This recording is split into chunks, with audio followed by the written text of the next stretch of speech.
there are five elements of national security. The first is the political dimension. Okay, political dimension. The second one is the economic element. The third one is the military aspect of national security. And the fourth one is, of course, the society, how the society is linked as a partner in enforcing national security. And the last one is, of course, environmental element. So those are the five key elements that constitute what you define as national security. Now, in my more specialized area, which is military strategy, that encompasses on three significant pillars of total defense of a country.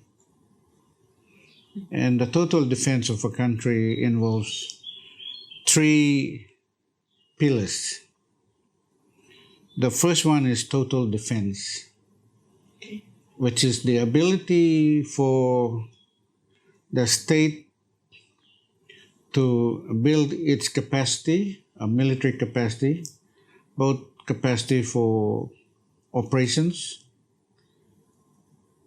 and at the same time a force of deterrent,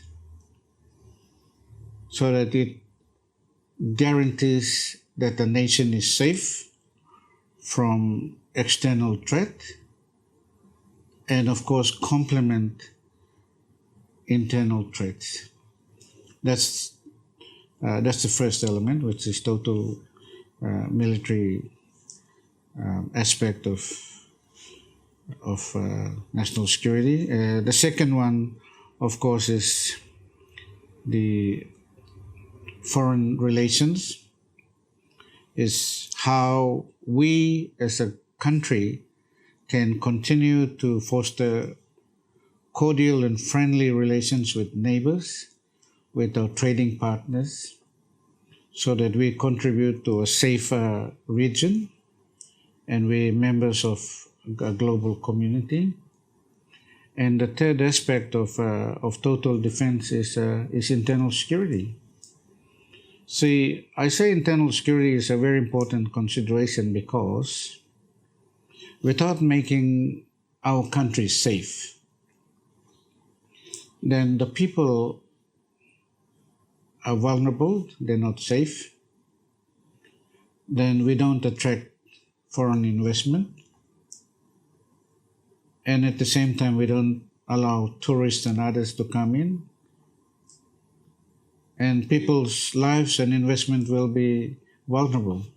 So I think those are the three considerations that is considered within the context of the military element of national security.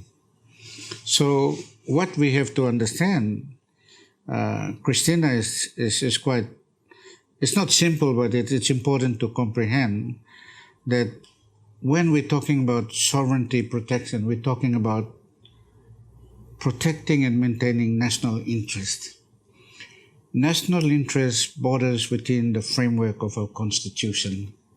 The preambles of our Constitution guarantees that there's freedom of ownership, freedom of movement, freedom of association as an independent state.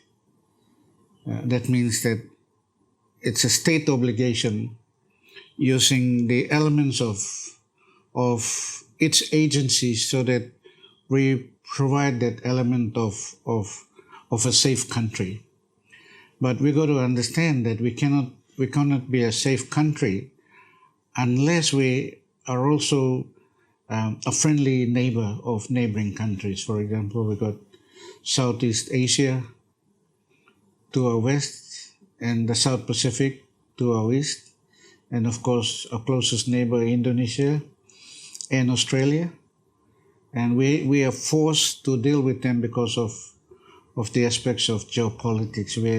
We're positioned geographically, so we're forced to deal with them in all contexts of development and relationship. So a very important segment of considering national security is in relation to the way we deal with our neighbors. It's a very important consideration. We don't want to be seen as hostile or seen as a country that permeates and breeds ground for terrorist activities, money laundering, people smuggling, illicit activities. So we have to mitigate all those so that we collaborate with neighboring countries so that this country, Papua New Guinea, is safe and the region is much safer. So, 40 years later, we reflect again. What did we achieve in the past 40 years? I think that's a very important consideration. That's right.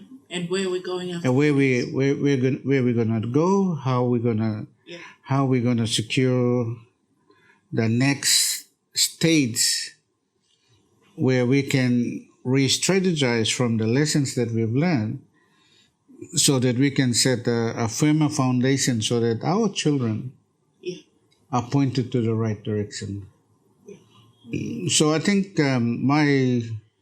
my thinking is that we should now look at where we have gone wrong and what we have done good that we can work on, and where we have gone wrong is to eliminate those aspects and then refocus on remedial action so that we don't repeat the same mistakes.